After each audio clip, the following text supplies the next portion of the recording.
O ayan, nandito na ako. Ayan na siya guys. Dito ako sa masukal na lugar.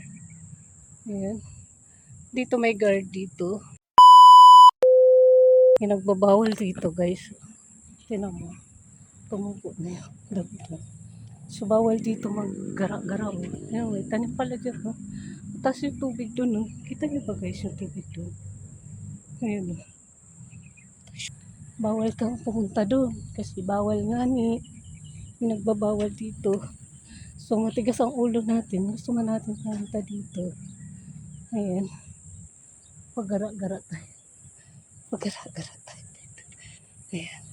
Hindi mag-vlog lang ako saglit dito guys. Madami siya. Ayan siya guys. Madami. Ayan. Nagsuot-suot man ako dyan. So, wala akong ganap today. Kaya mag-vlog man ako dito ba guys sa bridge na to. Ayan. Doon bawal na dyan guys mag-ikot kasi private property na ata yan. So hanggang dito lang tayo kung hanggang saan. Kasi ang cute niya dito. Ako lang dito guys. Ako lang to. Ayan. Ako lang to. So doon tayo. Nag-jogging ako guys dito. Sarap ng feeling mag-isa. Masarap ng feeling na mag-isa ka lang lumalaban sa buhay. Pero narinig ako dyan ni Kuya. So ayan siya guys. So, yun yung attack niya dito. Ayan. So ayan. So dito, bangin na siya. So itong, maganda yung pagkasiminto dito guys. Kasi wala sang dito. Pure na siminto talaga siya. Yan. Okay, sana din naretso na lang doon. No? So, wala madamo siya dito banda. Kita niyo ba yan? Doon na yan. Dito man tayo. Oh. So ito nga guys yung nagmuni-muni ako dito sa bridge. Mag-exercise nga ako dito. Wala akong napaisip. Maglakad-lakad pa papunta dun sa dulong yun. Tapos sinayos ko nga dyan yung peeling lotion natin sa araw. Kasi namumuo nga siya. Tapos ayan. Napalingon ako sa paligid. Na-curious ako kung ano yung mayroon doon sa dulo. Diba guys, masarap talaga yung feeling na mag-isa ka lang, na lumalaban sa buhay. Tapos mag-isa kang nagmumuni-muni, wala kang kasama, walang nangungulit sa'yo dito. Yan, tamang jogging ako dito. Gusto kong kalimutan ko lahat ng problema ko sa buhay. Lahat ng iniisip ko kahit sandali lang, kahit isang oras lang, ba na nandito ako. Kapag uuwi ka na sa bahay, yan na naman siya, nandiyan na naman siya. Gugulo na naman siya sa isip mo, sa puso mo. Naalala mo na naman yung anak mo. Ganun talaga siguro yung naging nanay ka na. Kaya ayan, todo takbo nga ako dito. Bumalik nga ako dito sa inyo mga guys kasi may curious man kasi ako nakita doon. Kaya gusto ko ipakita sa inyo kung ano yung nakita ko doon banda. Nung lumakad nga ako dito sa arawan na to, akala mo buwan lang. Araw yan guys. Mga alas 7 yan ng morning nung nakaraang araw. Ganun. Ito nga guys yung nagmumuni-muni nga ako dito. Nagsunbathing nga ako dito kasi gusto ko nga mapag-isa. Gusto kong namnamin tong paligid na mag-isa ka lang, na may natatanaw ka na magandang view, makalimutan mo lahat ng problema mo sa buhay, ganun. Guys, kung mayroon kayong din pinagdadaanan, punta lang kayo sa forest o sa ganitong lugar. Kung gusto niyo nga pumunta dito sa Marikina Bridge na to, punta kayo dito kasi libre naman dito guys pumunta, wala naman ditong entrance. Ito nga yung tumitingala nga ako sa langit niya kasi kinakausap ko niyan si Lord na sana hindi mo na lang binawi yung anak ko. Sana kasama ko siya ngayon na lumalaban sa buhay. Na kahit kami lang dalawa, okay na sana yun eh. Bigla niyo pang kinuha sa akin. Kaya ito, mag-isa lang ako. Umiiyak nga ako niyan. Tinanggal ko nga yung salamin ko dyan kasi nga tumutulo nga yung luha ako dito. Kasi mag-isa nga lang ako dito. Ditong kasama kasi yung mga kasamahan ko nandoon sa sa harapan ng bridge doon kung saan may dumadaan ng mga sasakyan. So, ayan, todo iyak nga ako dito na kahit mag-isa lang ako, iniyak ko talaga dito sa sa paligid na to.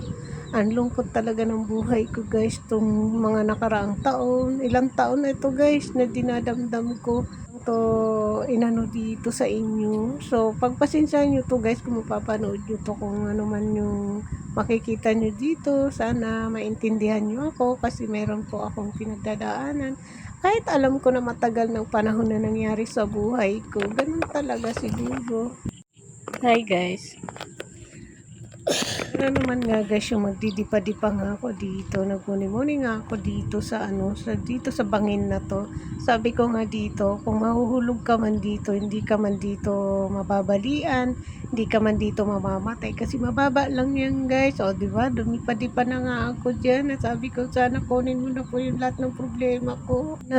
Sana kunin mo na lahat. Wala nang matirang sakit. Sana kunin niyo na yung sakit na nararamdaman ko, Lord. Sabi ko diyan ba mga guys. So, ayan na nga mga guys. Samahan nyo nga ako magmuni-muni dito sa bridge na to. Dito sa tulay na ito. Ang sarap talaga namnamin yung paligid na ganito. Makikita mo, nakaka-relax, nakaka-reflect ng utak, ng puso. Parang makakalimutan mo talaga lahat ng problema mo sa buhay kapag ito yung makikita mo. Ikaw nga sa inyo, panandalian lang to mga guys. Kasi pag alis mo dito, balik ka na naman sa lahat ng problema mo sa buhay. Muna naman lahat, problema mo sa sarili mo, problema mo na wala na yung anak mo, problema mo yung pamilya mo, ganun. Sabayan pa yung isang taong manluloko, ganun talaga siguro ang buhay mga guys. Nang nanahimik sa pagmamahal, minsan mo nang sinara yung puso mo, tapos ito binuksan mo ulit yung puso mo para sa mga taong gustong pumasok sa iyo. Lulukuhin ka rin pala. Sa bandang huli, ikaw din pala yung luhaan. Kaya ayan, dumidipa-dipa nga ako dito.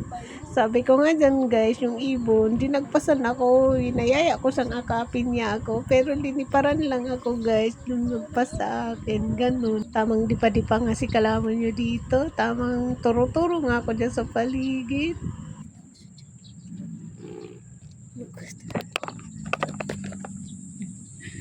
Private property kasi yun. Ito tayo dito sa dulo. Tingnan natin yung pinakadulo.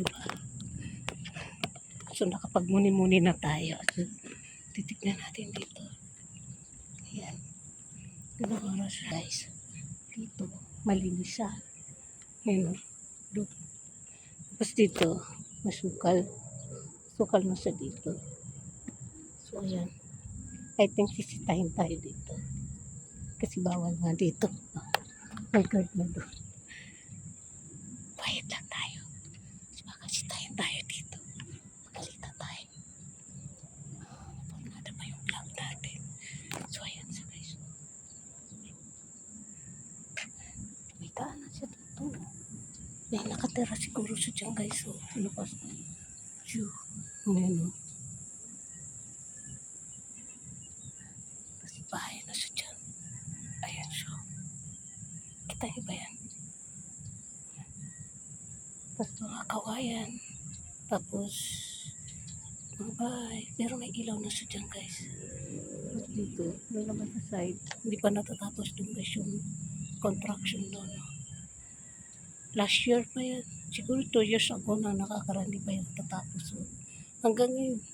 Magto 2 years na nga guys. 2 years or 3 years. Ganun. So, wait nila. Punta tayo doon sa dulo. Iwan ko kayo dito.